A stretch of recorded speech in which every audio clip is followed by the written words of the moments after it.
Good morning, students. Today, in this session, I am going to explain about ratio and proportion. Children, what is ratio? What is ratio and where we can use these ratios?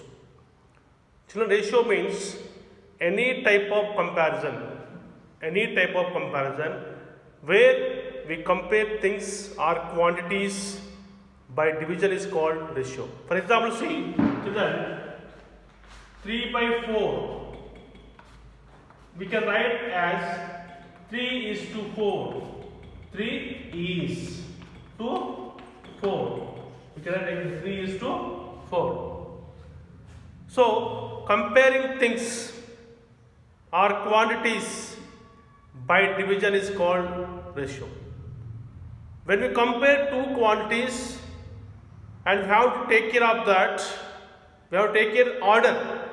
When you compare two things or two quantities, we have to take care order of the quantities. For example, Reshma is 6 years old and Siri is 18 years old. For example, Reshma is 6 years old and Siri is 18 years old.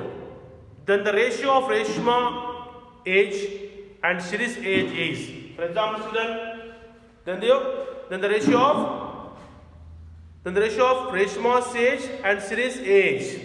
What is Reshma's age here? Reshma's age is nothing but 6 years, and Siri's age how much?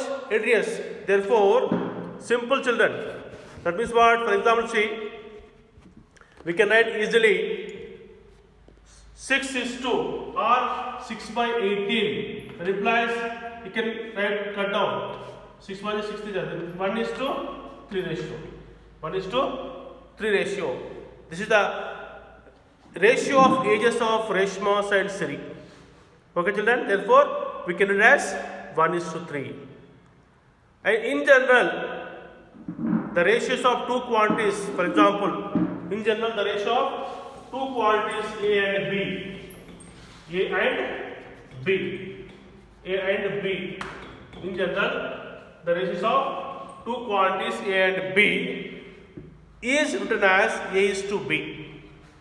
A is to B. This is symbol of ratio. A is to B. A is to B, and it is written as A is to B. Okay. The two quantities A and B are called terms of the ratios. Here A and B are called terms of the ratios. Terms of the ratios.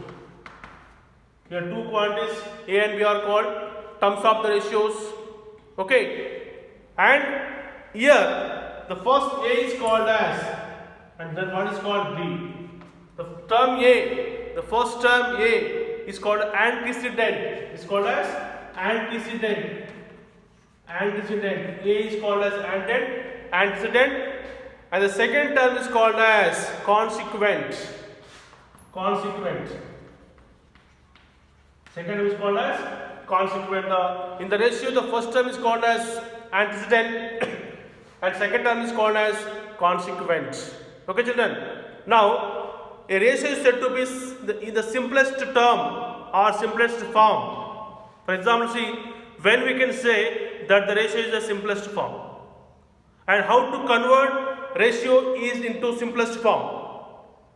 A ratio is said to be in simplest form or in the lowest terms when it written in terms of whole numbers with no common factors other than 1. With no common factors other than 1. Simple example I tell you, the simplest form of 35 is to 40. For example, children, the simplest form of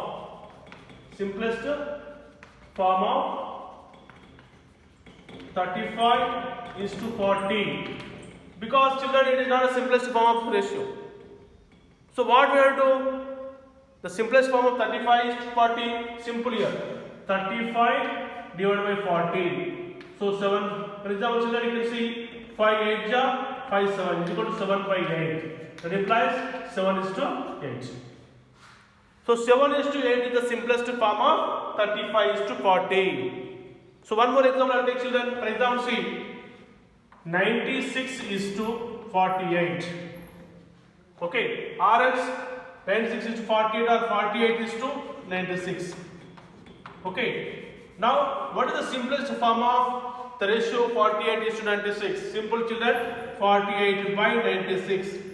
Okay, 2 4 2 2 ja 2 4 ja 2 4 ja 2 8 ja 24 1 ja 24 2 is equal to 1 by 8 equal to children 1 is to 2. 1 is to 2 is the simplest form of the ratio 48 is to 96. Okay children. Okay, now equalities of ratios. What are equalities of ratios? When we can say the ratios are in equality. Equality of ratios is called proportion.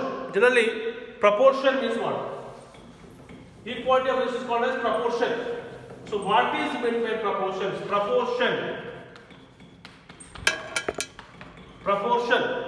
Proportion means, in the sense, children, proportion means, in general, if the ratio of A and B, in general, if the ratio of A and B is equal to ratio of C and D, ratio of A and B is equal to the ratio of C and D, we say that they are in proportion. And this is represented as A is to B is proportion to C is to D. That means what? A is to B is proportion to C is to D. This is called proportion symbol. Simple proportion. A is to B is proportion to C is to D. Okay. So what are these here? You know very well. That means what? The product of antecedent, product of consequence, or we can say product of means and product of extremes. If they are equal, they are said to be in proportion. Product of means equal to product of extremes, or product of consequence, product of antecedents. If they are equal, then they are said to be in proportion. So next one, unitary method, children. What is called unitary method? What is called unitary method? So unitary method, children, for example, see, unitary means what? See, when the method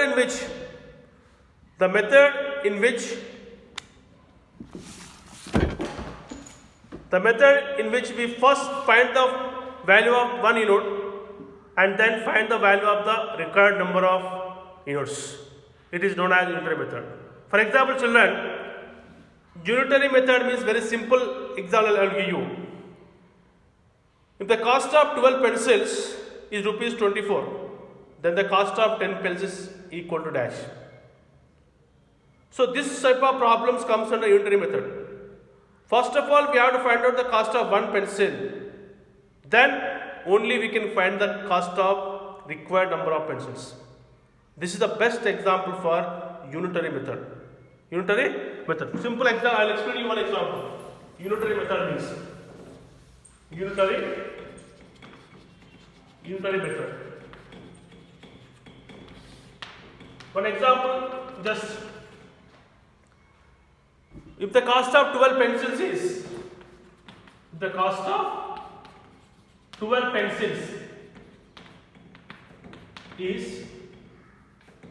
rupees 24. Then find the cost of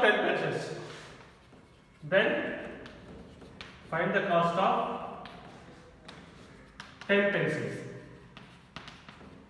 Simple children.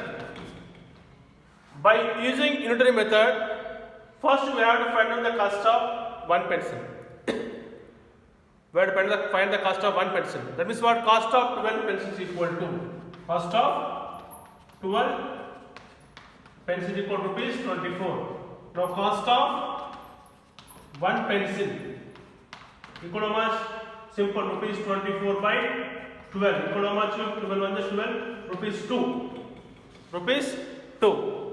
Cost of 10 pencils equal to how much now? Cost of 10 pencils equal to rupees 2 into 10 equal to rupees 20. Therefore, the cost of 10 pencils is equal to rupees 10. So like this, we can use unitary method to find this type of problems. One more problem I will tell you, a simple example. The cost of 6 bottles of juice is rupees 210. Then what will the cost of 4 bottles of juice? These are the same type of problem children. Okay, I think hope you understand about ratios and proportion and unitary method, and I'll explain you next class exercise 11.1 in next coming class. Upcoming class I'll explain you. Okay, thank you and have a nice day.